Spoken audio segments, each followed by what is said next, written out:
আসসালামু আলাইকুম রহমতুল্লাহি বারাকাতু। আমার সম্মানিত বন্ধুগণ, আসেন আজকে আমরা মসজিদের মিম্বর সম্পর্কে হাদিসের আলোকে কিছু অজানা তথ্য আলোচনা শুনি।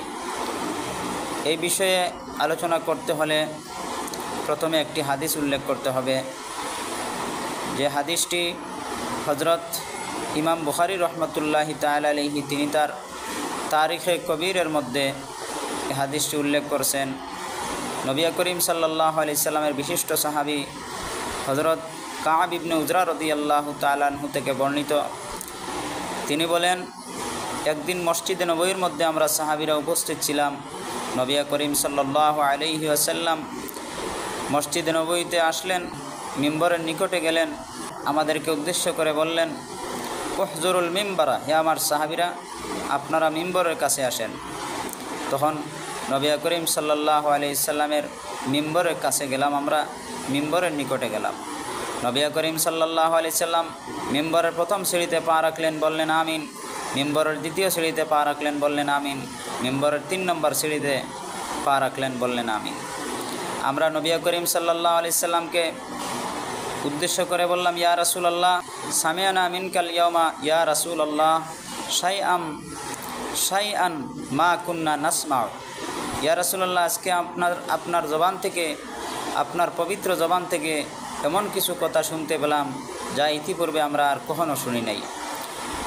তখন নবী করিম সাল্লাল্লাহু আলাইহি ওয়াসাল্লাম এই 3 বার আমিন বলার ব্যাখ্যা দিয়ে বুঝালেন, 3 দল লোক এমন আছে যাদের ব্যাপারে হযরত জিবরিল আমিন আলাইহিস সালাতু ওয়াস সালাম বদদুয়া করেছেন, আর আমি বদদুয়ার সপক্ষে বদদুয়াটি কবুল হওয়ার জন্য, আল্লাহ পাক রব্বুল আলামিন কবুল করার জন্য আমি সাপোর্ট করেছি।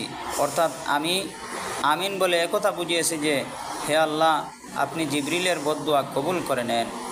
বন্ধুগণ, এই হাদিস দ্বারা আমরা সংক্ষেপে বুঝতে পারলাম যে মসজিদে নববীর মিম্বর ছিল 3 সিঁড়ি বিশিষ্ট মিম্বর।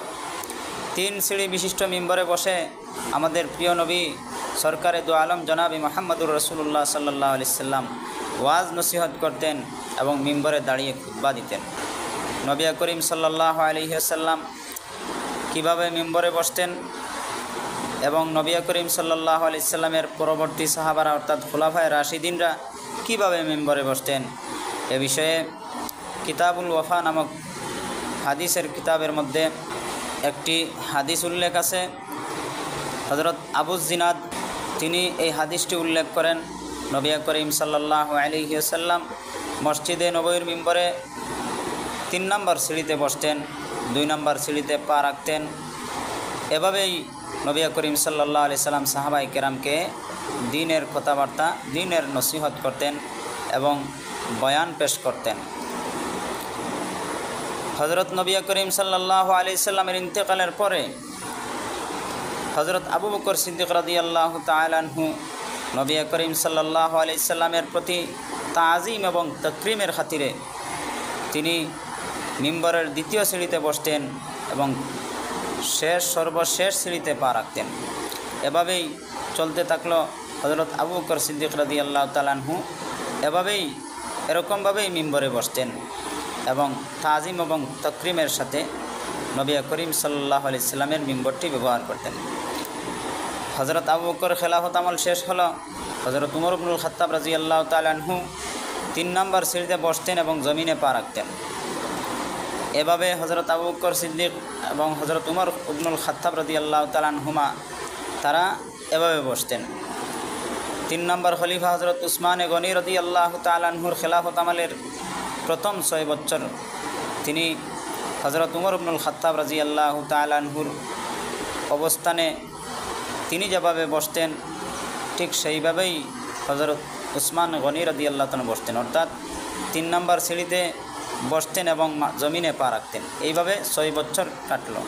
6 বছর পরে হযরত উসমান গনি রাদিয়াল্লাহু তাআলা আনহু তিনি নবী করিম সাল্লাল্লাহু আলাইহি ওয়াসাল্লামের তরিকা অবলম্বন করলেন, অর্থাৎ নবী করিম সাল্লাল্লাহু আলাইহি সাল্লাম যেভাবে সর্বপ্রথম সিঁড়িতে বসতেন এবং 2য় সিঁড়িতে পা রাখতেন, তিনি নসিহত পেশ করা শুরু করলেন, মিম্বরটি ব্যবহার করা শুরু করলেন। এই যে হাদিসগুলা আপনাদের সামনে বর্ণনা করলাম থেকে আমরা কি বুঝলাম? আমরা এটুকুই বুঝলাম যে মসজিদে নববীর মিম্বর ছিল 3 সিঁড়ি বিশিষ্ট। নবী করিম সাল্লাল্লাহু আলাইহি ওয়াসাল্লাম মসজিদে নববীর এই মিম্বরে কীভাবে বসতেন এবং খুলাফায়ে রাশিদিনরা কীভাবে বসতেন, এতটুকু জানতে পারলাম যে কীভাবে নবী করিম সাল্লাম বসতেন মিম্বরে এবং খুলাফায়ে রাশিদিনরা কীভাবে বসতেন। সুতরাং আমার বন্ধুগণ, নবী করিম সাল্লাল্লাহু আলাইহি সাল্লাম যেভাবে মিম্বরে বসতেন সেভাবেও বসা যাবে মিম্বরে। খুলাফায়ে রাশিদিনরা যেভাবে বসতেন মিম্বরে সেভাবে মিম্বরে বসা যাবে, কোনো অসুবিধা নেই। সুতরাং আমরা এটুকুই বুঝলাম যে মসজিদে নববীর মিম্বর ছিল 3 সিঁড়ি বিশিষ্ট এবং মসজিদে ইমাম সাহেবরা 3 সিঁড়ি বিশিষ্ট মিম্বরগুলোর মধ্যে যে তরিকায় বসেন সম্পূর্ণ তরিকাটাই সুন্নতসম্মত। সুতরাং মসজিদের মিম্বর নবী করিম সাল্লাল্লাহু আলাইহি ওয়াসাল্লামের সুন্নত তরিকা অনুযায়ী মিম্বর এবং খুলাফায়ে রাশিদিনের তরিকা অনুযায়ী মিম্বর।